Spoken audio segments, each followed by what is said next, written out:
Ask, what is your name? Jennifer Lamb. Jennifer, what are you doing here tonight at the event? Why did you come here? Yeah, so I was invited by Anthony from Disrupt. He brought us all here, a ton of people. Super excited. I actually came here halfway here, so I wanted to meet more people. Had the opportunity to network and just meet a lot of people that have great energy, that are looking to do something for themselves. What do you do? Why did you come? Just because he asked you? Well, no, mainly to meet amazing people. Okay, but Yeah. what do you do? Are you a model? Are you a doctor, a lawyer? What do you do? We actually do social media marketing and advertising. Okay. Yes. What is the secret that you do know that others don't? Like, is there something that particular that you have access to that others might not have? Data. Data. Okay. It's all about data. Like the meetings like that, do they produce clients? Do those meetings produce results, or is just like a nice tunnel that maybe one day we'll get some connections? You mean like coming to events like this? Yeah, for sure. So it's honestly all about the follow-up. Coming to events like this is great. You get to meet a lot of great people, get their business cards, learn their story, maybe learn something new, maybe find a partner, a business partner, maybe just a friend. But honestly, moving forward after this big event, you want to be able to reconnect with those people that you met here. Otherwise, it just doesn't. What do you do when you do reconnection and follow up? There are ways like, you call, and people say, oh my God, this person is a little bit obnoxious and too much. And sometimes you build connections, so they reach out to you. Я потом возьму. Yeah, so essentially what I like to do is have a connection with that person, as you say, find a common ground, see if there's an opportunity to help them. And then, a lot of the times when you come from that angle that you can help them, whether it be connecting them with someone else or maybe just helping their business grow. As I said, it's just finding that common ground and setting that pace right off in the first meeting is what's going to make that second, third, or fourth meeting just a lot smoother because there's that connection. Coming back to your first point, having data, how do you collect your data? Is there a particular secret to having proper data? Are you Googler? Are you have a focus groups? What's the best way to get the proper data? Yeah, so I'm glad you said it is a secret. We mainly use Facebook. So, yeah. Okay, if folks wants to collaborate with you, what would be your Instagram or Facebook or page? Find me at Jen_marketing_nerd. Guys, you heard it. Maybe there is some cool data there. Take a look. Thank you. Awesome, thanks. Good. May I ask, what is your name? Desiree Vanessa. Desiree, what do you do? I'm a model and a casting director. Okay. Why do you think casting director can get some kind of benefit for coming to the social media entrepreneurship event like we presented today? I feel like it's great for networking because as a casting director, you're always looking for new models, new people to give opportunities to. How do you approach new models? Let's say if I'm a guy and I'm approaching a girl on the street, she might think I'm a pervert and I want to sleep with her. So it's difficult to get models maybe from that perspective. For you as a girl, unless they think that you're not lesbian or you're not having other agenda behind this, you're not a pimp or something like that, they might actually want to model with you and collaborate. But looks goes so far. After they discover that you are a casting director, how do you perceive that you're better than someone else, or the gigs that you provide for them will be more consistent, more often, or have higher paid? What is the edge as a casting director that you have? I mean, it's not so much as proving I'm better than somebody, but just explaining to them what it is that I do, seeing if it's something that they're interested in, and telling them the opportunities that I can bring to them. And just going from there. Finding the talent is one thing. It's difficult, but it's kind of easy when you especially have a budget to pay. How do you find the gigs for other models? As a model, you should be quite busy and booked for yourself. So to book other people, you need to have way more that you can handle on your own. Where do you find your gigs? Like what do you think are the best website? Like Backstage or castings? Like what's the most interesting resources that you find? I actually have people who come to me directly. I feel like it's really about networking and people you meet and meeting other people through those people. So that's pretty much it. What is your Instagram? What is your social media if people wants to work with you as a model or a casting director? My Instagram is at Desiree Vanessa with 2 A's at the end. If the folks that you work with you, is that a union folks or it's like a non-union? What kind of crew do you have in your portfolio? I mean, it's pretty much different people who refer me, like directors. I mostly cast for music videos, commercials, so directors, producers, people like that, other people who've heard of me, and mostly Instagram. Instagram is a huge base. People, when they think of the casting director, they think of the strictly cash deal. Let's say you're getting paid that much, the model getting that much.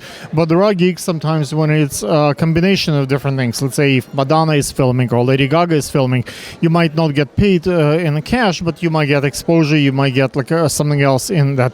Do you do just strictly deals as cash, or you look at the more a creative, a collaborative deals as well? I mean, if some of the models I work with are open to doing collaborations, I do also do that, but it's only if it'll be beneficial to both of them. Absolutely. Guys, check it out. Maybe she will have a good talent, and maybe you want to work. What's your name?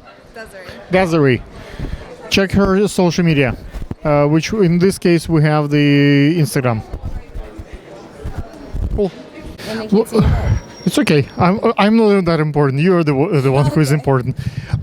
My question to you is, you're organizing today's event. Can you talk a little bit about who you are, why you're doing this? Sure. My name. For you. Oh, okay. Well, my name is Hala Marak. I'm a serial entrepreneur, and I'm doing this because I believe everybody should be their own boss, and I also believe in wellness and self-care, self-love, and balance, and this is what this is all promoting. Shout out to Exor for powering this event. And Kevin Harrington, he'll be one of the speakers today. He's from Shark Tank, as you know, and we just try to bring the best of the best to our community and make sure that, people are aware of the things that they are capable of and the opportunities that they have right under their nose. So. Okay. We spoke initially over the Craigslist, and you posted an ad that you're looking for influential folks, and that's how we met. Can you a little bit talk about your process? How do you select who's influential, who's not, and what's the behind this? Maybe you'll do another event, and other influencers are watching and paying attention. They wondered how to get involved in an organization like that. Yeah, so influencer marketing is all about giving opportunity to people that are great online and have a voice and a following, and give them an opportunity to meet their fans and bring their following from online to the real world and actually make an impact. It's one thing to be an influencer on the internet, but it's a different thing to actually be an influencer in real life. So we try to put 2 and 2 together. If you're really about something, if you have a business, if you're an entrepreneur, if you've achieved something, if you're able to bring in a crowd, then we want you. What are the conversion rates? What are the metrics that we're looking at?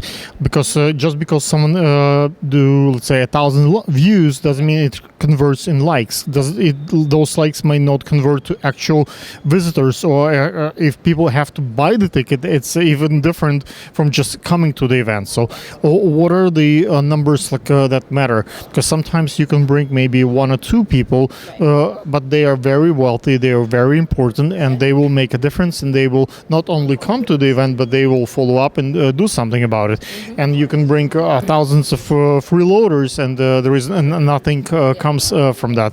What are the metrics? How do you convey your message? So to me, it's not really about how many followers you have. Of course, that matters, but it's really about the engagement. And in these days, they say that engagement on average a good engagement is from 3 to 8%, which is not a lot. So even if you have 100,000 followers, a very small amount of them will actually show up for you, that are actually your fans, are actually our supporters. Outside of that, it's really about what you're bringing them to, because if their fans are for our sports and you're bringing them to an entrepreneur event, it really won't matter, because they won't put two and two together. It means nothing to them.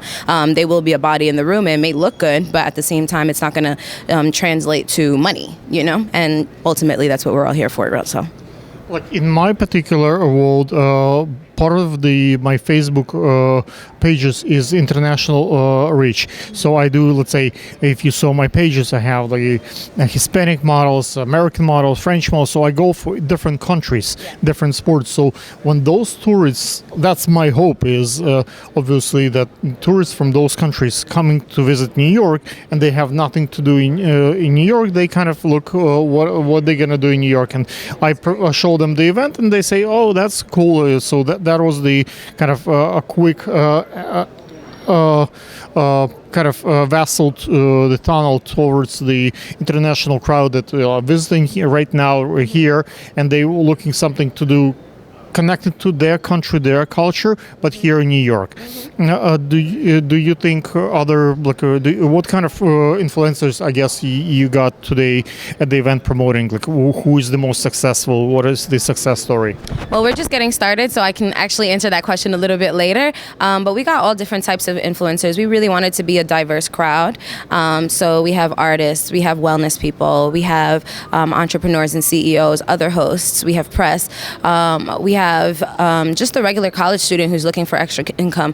In New York, everybody needs a side hustle. You need a job, you need a side hustle, you need something illegal on the side sometimes, you just need all types of stuff. So, this is kind of for everybody, so we invited everybody.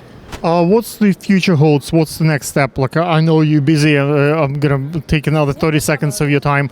Now that since we're already this event kind of been promoted and it's taking place at the moment, what is the next step for you? The next step, I would say, is to keep throwing things that push the culture forward. And I like to really, I really like to influence the people that look like me. The face of business is totally different now. Before, it was just like the older white man with, older money from older generations. Now everybody's creating their own opportunities. And that's what I like to promote, just be your own boss. So anything that promotes that, that's what's next for me. And what is, if folks wants to work with you, what is your Instagram? What is your social media? How they can reach out to you? Sure. So my Instagram is Halamaroc, HALAMAROC. Same thing on Twitter with an underscore, because an egg had my handle. And my website for influencer marketing and all the other services that I provide is ontheblock.tv. And my wellness brand is the Badass Bootcamp. Guys, check it out. It must be fun. Thank you. May I ask, what is your name? Rachel Carey. Rachel, I see you're one of the organizers for the event.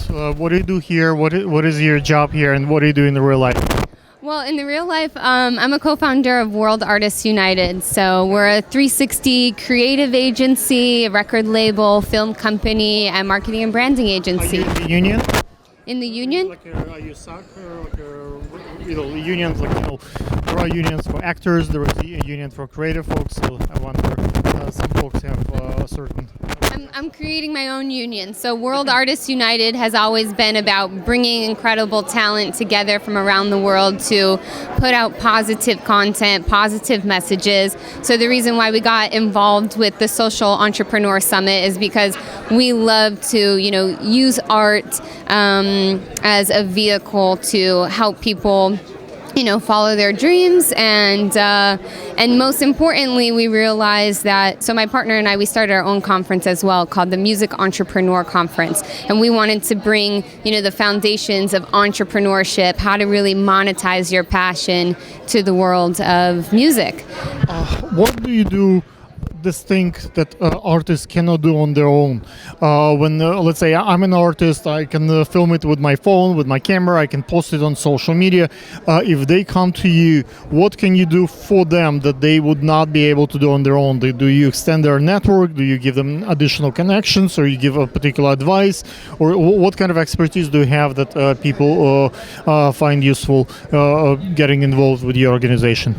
Well, for the artists that we work with, we have a major network for touring around the world. My partner, Jalen James Acosta, he toured around the world for over 10 years. So when we sign artists, that's one of the advantages that we really have in the music industry. You know the promoters, or you actually went through all these venues, and you know like what's the metrics on the like what's the advertising cost, what's the housing, what's the production, like what kind of help they're gonna get because they can, many artists like to do things very hands-on on their own, and pick their own venues, pick their own advertisement.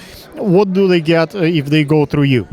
A lot of times, especially if you want to go internationally, you don't know where those promoters are, who the venues are, how to get on the radio, the TV, and take advantage of all the media. So that's definitely one thing that we provide.